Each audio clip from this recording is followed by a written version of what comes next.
respectful to his time, as well as following up and actually setting meetings whenever it's convenient for him, not demanding from other people in our network any sort of resources that they need.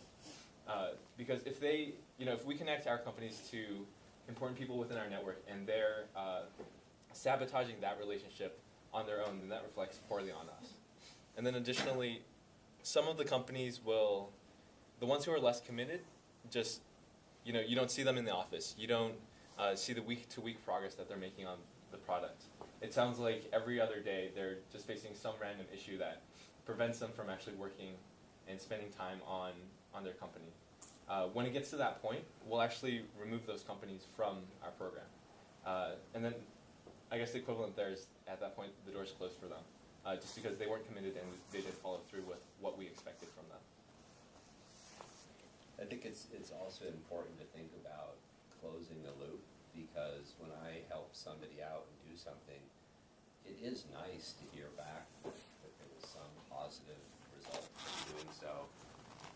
Not like you introduce me to somebody, I set up a meeting, thanks right away. But you hear, a couple weeks later, you get a text saying, hey, I just wanted to say thanks. You contacted this guy on my behalf, and he was willing to meet, and I met, and it was very productive. That is a huge, huge, huge, huge point, is report back micro, small things that, based on an intro, based on, a piece of paper that you send that says thank you.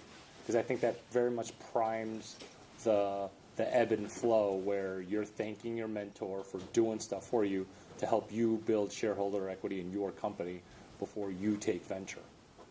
I think that's huge. Yeah, I had one case where there was an entrepreneur, and I liked him and his partner, but I didn't perceive it as being a big enough deal. I thought that they were going to get acquired by somebody, and it would be good for them, but wouldn't be a good use of venture money.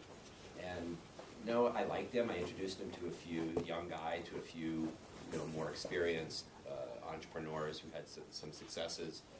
And like 8 months later, guy shows up at my office with a bottle of whiskey and says, hey, that guy you introduced me to set up a meeting with Chegg and just sold my company for $10 million in cash.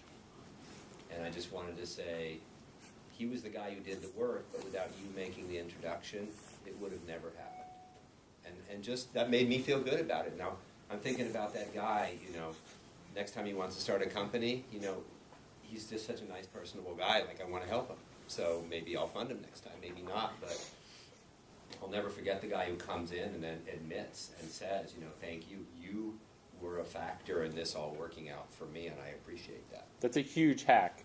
You want a VC to do something for you, show up with a bottle of liquor, and if you're tweeting this, it's hashtag reverse VC. Hashtag reverse VC. Yeah, the other hack for this? I said the liquor was after you've done the favor. Well, I'm the entrepreneur here, okay?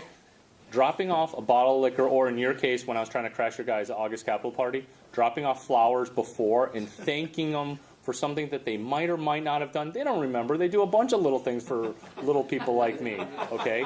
You drop off a little gift, okay? For me, a little gift is $300, of a flower arrangement or a bottle. Like, VCs drink really expensive wine, too, like Kistler.